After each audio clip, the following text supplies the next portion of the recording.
The global energy system is facing one of its biggest shocks in decades. The Strait of Hormuz, the narrow waterway between Iran and Oman, is the world's most critical oil and gas choke point. Nearly 1/5 or 20% of the world's oil supply normally passes through this route every single day.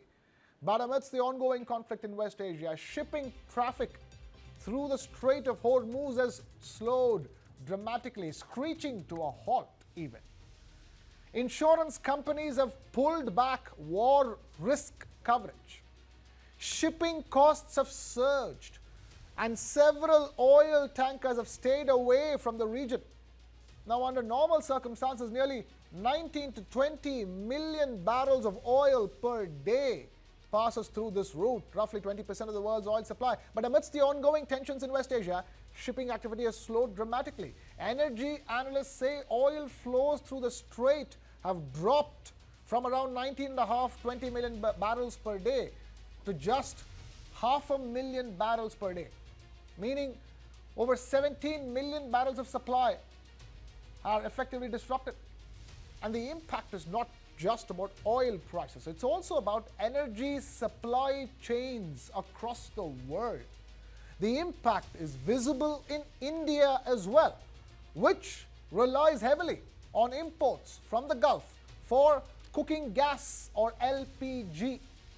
According to government data, India imports around 60% of its LPG needs, and most of that supply travels through the Strait of Hormuz.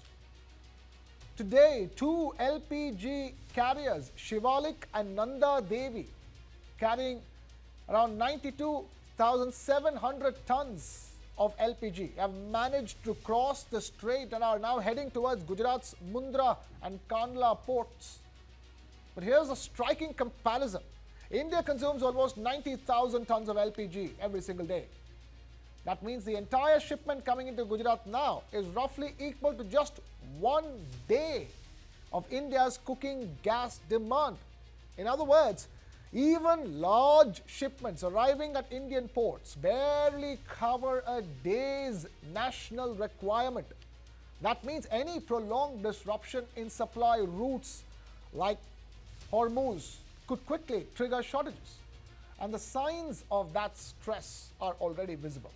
Reports from several cities show restaurants, street vendors, and small food businesses struggling with LPG availability, while government officials have even urged consumers to avoid panic booking of cylinders after demand surged sharply.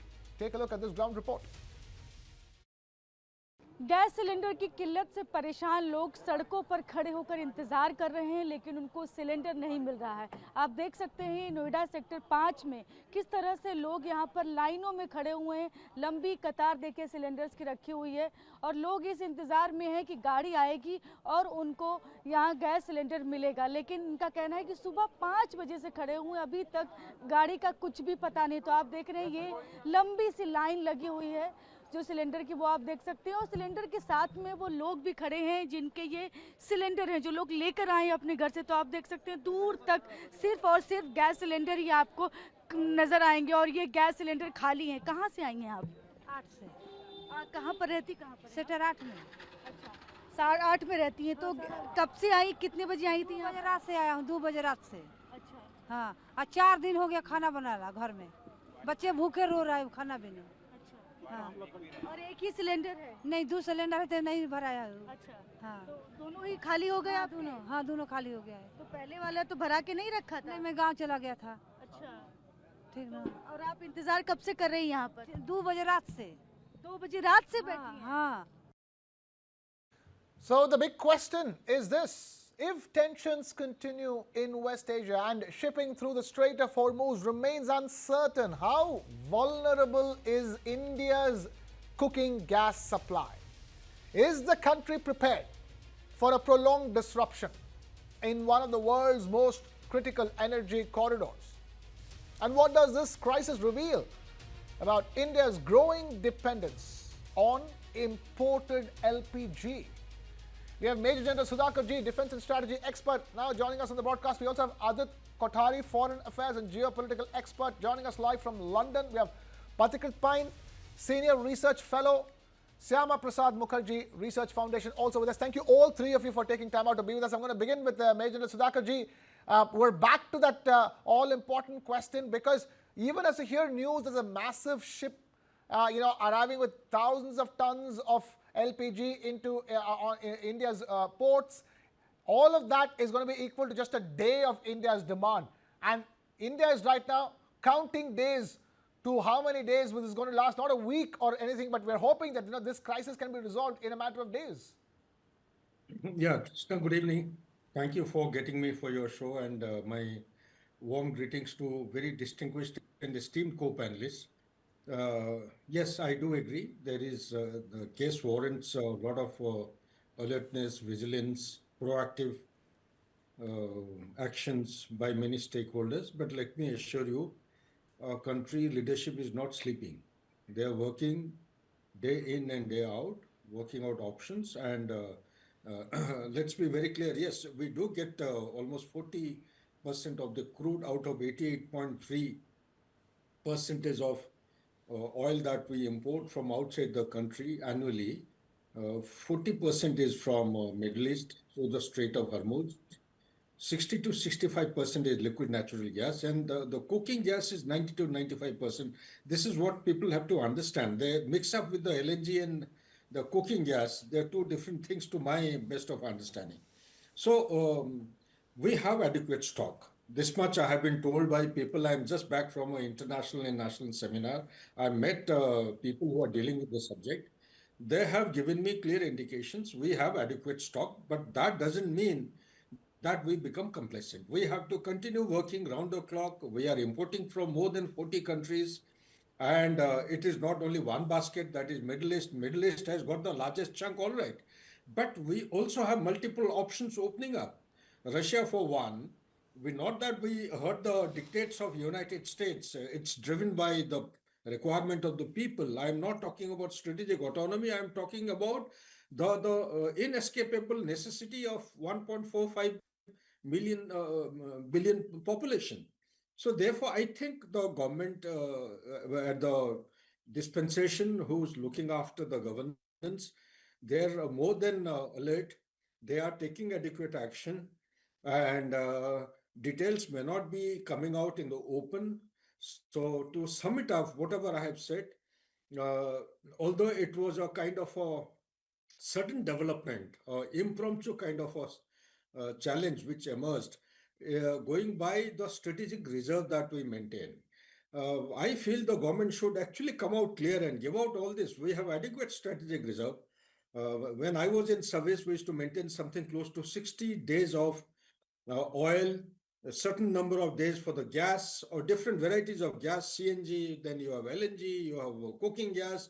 These things, they should come out, let people come to know about it and where we stand, rather than, remaining silent. Silence actually leads to a lot of speculations and loose talk. Social media goes rife. So in my opinion, we are absolutely healthy, but that doesn't mean that we go to sleep or become complacent. We must continue to work and make sure that the supply chain remains open with new avenues, and we continue to stock up. The biggest problem for the country, any country for that matter, is that the storage capacity. Every country has got a limitation of storage capacity. China, for one, people don't know exactly how much China has. China has got a reserve of 1.39 billion barrels. That is meeting the requirement of 4 months only. They're actually worried if they go in for Taiwan, if the conflict somehow goes out of hand, if it goes something like on the lines of Ukraine and Russia, what do? Malacca's dilemma will continue to become a serious dilemma. America, though superpower producing large quantum of shale gas, they have a stock of 419 million, not billion, 419 million barrels of shale gas. This meets the requirement of 4 months only. So storage capacity is the biggest issue that all the countries are facing today. So India would do well that we privatize this particular requirement, welcome the private enterprises, go in for more number of stocking facilities and the storage facility. Back to you, Krishna. Very important point made. Adit Kothari, storage needs to be improved in India, but one way India has improved is the diversification in terms of its energy sourcing in the first place. You had the government come out recently and say the fact that right now India procures energy from 40 different countries. In that sense, it's been moving in the right direction. But the question is, are we at this stage where we can withstand a prolonged crisis, especially when it comes to our LPG requirements? Krishna, thanks for having me. I think a prolonged war is not going to be good for the world in general. I think, we're going to be hit by inflation, economic recession, and these are going to be the ripple effects of a prolonged conflict in such a contentious area of the world. But having said that, I think the government is doing all they can, at least, externally. I think where the government needs to be held accountable is from the internal management. You yourself, All right, we seem to from have the lost our media connection. outlets, several other media outlets have reported the kind of outages that we've seen with regards to the panic that is. All right, we need to re-establish a connection with Adit Kothari. Pathikrit Pain, meanwhile, continues to be the Senior Research Fellow, Shyama Prasad Mukherjee Research Foundation. Thank you, Pathikrit, for standing by patiently. I want to quickly ask you the same question.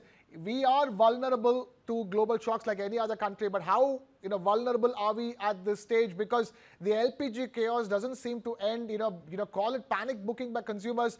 When you see the numbers, 92,700 tons coming into India today, but that's barely enough for a day of India's demand.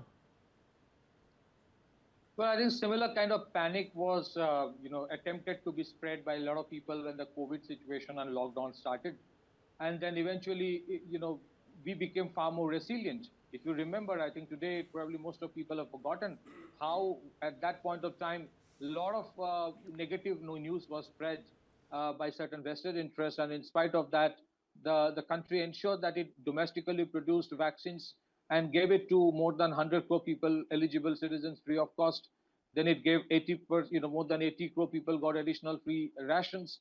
Everything was done, and eventually that phase created a situation where we became far more resilient when it comes to supply chains of various things. Then the Russia-Ukraine crisis came. Again, we had an issue. And then our strategic autonomy, we ensured that our policy remains firm of India first, in spite of a lot of pressure. We eventually became a net exporter of refined oil, refined petroleum, by leveraging the refineries we had. Similarly, today we have a crisis. No one denies that there is a global crisis. And I think it would be important for the government to communicate that this is a problem not just of India but the whole world, because certain vested interests are trying to create an impression as if only India is suffering and nobody else. Yes, there is an issue of panic buying, but are we only leaving everything to the fate? No, certainly not. The domestic LPG production in India is around 40%. That has been increased by 28%. How do you create domestic LPG production? When you refine crude oil to make petroleum, you can, in the petrochemical complex, you can actually, liquefy that petroleum gas and create, the LPG cylinders. You fill the LPG cylinders. So that's one. So there's a huge potential that eventually India will expand. More petroleum within the country will be used for production of LPG. It will take a little more time because capacity expansion is needed. Secondly, we have diversified. Yes, there's a problem with Strait of Hormuz. There's a huge attempt being made to diversify it so that you completely bypass that region. How do you bypass? Number one, you are having new contracts with Canada, with United States, with Australia, with Nigeria, with Norway. And I think potentially there's a huge chance that India might have a gas deal with Russia as well, because Russia, if you understand properly, Russia's biggest export traditionally to Europe has not been oil but gas. So it's one of the largest producer of gas in the world. And if you take gas from Russia and you operationalize the Vladivostok-Chennai route, which goes from Vladivostok to Chennai, which completely bypasses the challenges of Eastern Europe and Strait of Hormuz. So I think we would be safer. But yes, there is a problem which I won't say it's a problem, it's a hiccup. Probably at least 1 month more would be required to stabilize it. The If you see the bulk of the challenges that we are facing, it's primarily because of panic buying in many cases. It's primarily because suddenly at the end moment people think because there's a artificial sense of shortage, so let's buy 3 more cylinders. That is not going to happen. So I think somewhere the communication has to be right. But at the same time, let's understand LPG production gradually will be expanded within the country. That's one. What the government has also done is this. There are a large number of cities in India which give piped gas line, pressurized natural gas. The piped gas that is available to households in several cities of this country, government have taken a decision that if you are getting piped gas for cooking purpose, then you should surrender your LPG cylinder because you should not have both at the same time. So this is I think it's a very good contingency measure to ensure that there is a better distribution and access for people. However, there is an issue that will have to be dealt. I think if you look at the timeline of what happened during the COVID phase, when a lot of people had written off India's economy, it was presumed that Indian economy is almost dead. It was presumed 25 crore people will die. Eventually, we have one of the most successful test case of number one, giving vaccines, and number two, we became far more resilient and emerged as the fifth largest economy in the next 1.5 years, and eventually the fourth largest economy. So I think this is also a time to diversify, more diversification of not just the countries, but more diversification of routes that would happen. One would be Vladivostok Chennai route that the government is working. We have to see whether China, there's a big Russia oil gas deal happens or not. That's one. Secondly, there are a lot of indigenous things which I think time has come to explore. There is a talk about CSIR having worked on something called dimethyl ether that can be a replacement. DME is called a replacement for the LPG or the gas that we generally import from other places. So I think that this situation will compel us also to industrialize, to operationalize, to commercialize many of novel technologies, maybe which have been created by CSIR but now needs to be commercialized. So I think within this whole challenge that we face, it would help us to become more resilient. There might be certain pain for the next 1 month, but eventually we will stabilize. This war is not going to end so soon. So that's why the best thing, bypass the Strait of Hormuz. That's what exactly the government is doing. However, when you talk about capacity or the number of tankers or the number of LPG carriers, there's a limitation to that. It cannot be sorted out in one day. It will take 1 month or 1.5 months. And I think that time is very important for the government to communicate with the people, have patience. And I think last but not the least, it's time to we subsidize if needed the cooktop stoves or the induction heaters. Because when we are moving towards more of electrification, induction heater can be a very good backup plan.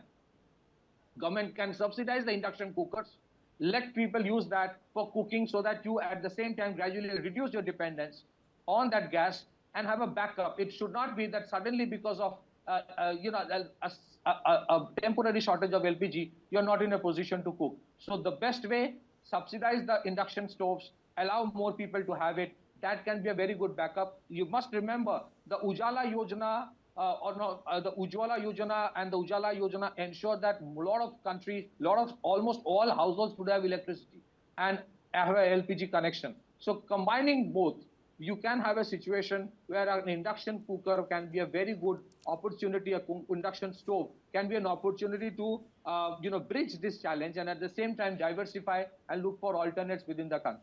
Back to you.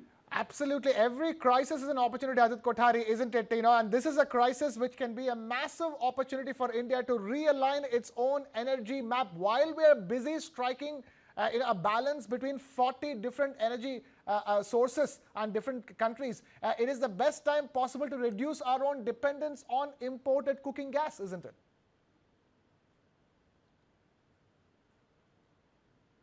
So I think, one of the things that Patikrit touched upon is that war is basically being used by many stakeholders within the country to basically mint money out of.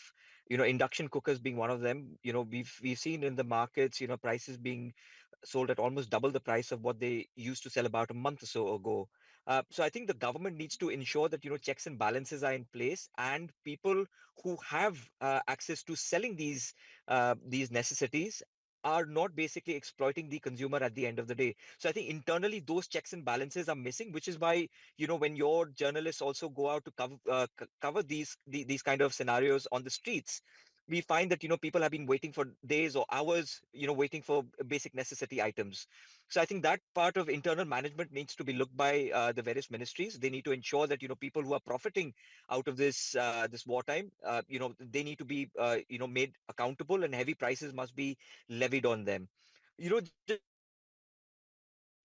Just digressing away from that to the external side of things, I think India has done a massive management. I mean, we've been doing it for the last 6 years. Operation Sankalp. Major General Sudhakarji will probably be able to expand further on this, where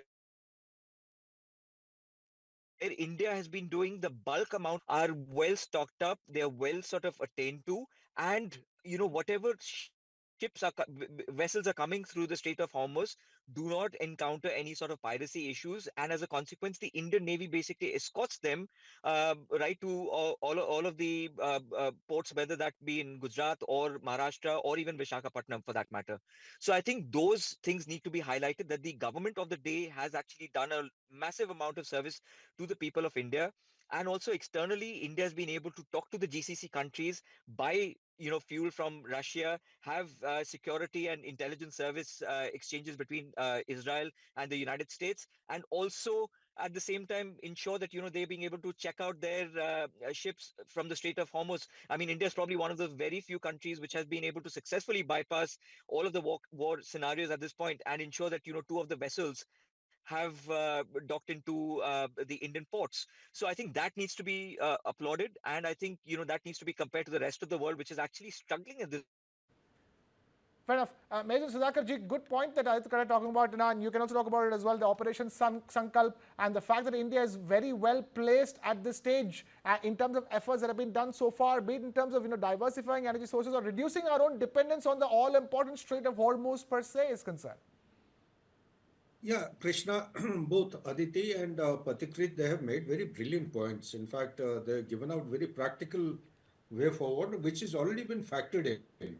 The government of India, not as part of Sankalp, as a contingency measure, every ministry has created some kind of a, those army-like preparations, challenges coming in between, SWOT analysis. If this happens, what will be the way forward? So, energy security being the primary paradigm of country's economic growth, they have carried out a kind of a brainstorming, and rightfully, I don't know the details. Even if I know, I'm not supposed to disclose. The fact of the matter is the government is seized with entire problem.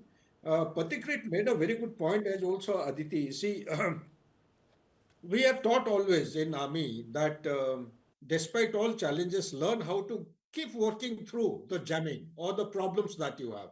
So while we should discount the Strait of Hormuz or things coming from Middle East, but we must continue to actually negotiate, which is already happening. The government is speaking to all the GCC countries, and we are keeping our taps on, and will continue to make sure that the vessels keep coming through the Strait of Hormuz despite all challenges, although it is not being notified by the Iranian agency. But I am given to understand that best of understanding has been reached by our very senior leadership at the appropriate level. And these kind of supply chain, assured supply, I can't guarantee you about the assured supply chain, but the supply chain will remain alive. Not as usual. Like, for example, every day we get something close to 55 lakhs, 55 lakhs or so. Sorry, that is the daily requirement of crude for our country. And we get something close to almost about 21 million barrels of crude. So you can well imagine the kind of ratio that we are dependent on the Middle East. Both of them have brought out the issue that internal administration has to be given due focus. In my opinion, any such kind of challenge coming forth, the country must sit down and make a long-term prospective plan, like the way we have made for the pandemic. Pandemic has actually taught us many very good lessons. The world over, They're trying to actually reach out to India and learn, pick up the finer threads as to how did we handle 1.45 billion population and with least amount of casualties, and we developed our own vaccine, give it free of cost to more than 100 countries. How was it possible despite the apartheid? So similarly, this criticality which has come on us will do well how to firstly contain the situation. That I am given to understand that the ministry responsible for it is taking adequate measure. They have step 1, 2, 3, 4, 5, 6 listed out, and there is a kind of a war room. There is an operation room which is functioning. Yeah. The kind of thing should also come up in the state level, because the panic which Patikrit brought out is the worst thing that can happen in a situation like this. Panic must be contained. Thereafter, Absolutely. you come to a situation after containment, you have to adopt measures to counter it so that it doesn't repeat in future. Our today's import is 88.3% per year, and year on year increase is 8.8%, despite all the surveys that we are carrying out, all exploration, Andaman thing, everything factored in. So if this is the rise in energy requirement, you can well imagine diversification is one. Second, he gave a very practical point in the induction plates, induction heaters. This is in short supply. I have gone to the market, I couldn't find an induction heater. It's a short supply. So therefore, government will do well to look into all these practical Right. aspects. I think both of them made very significant points. They need to be complied with.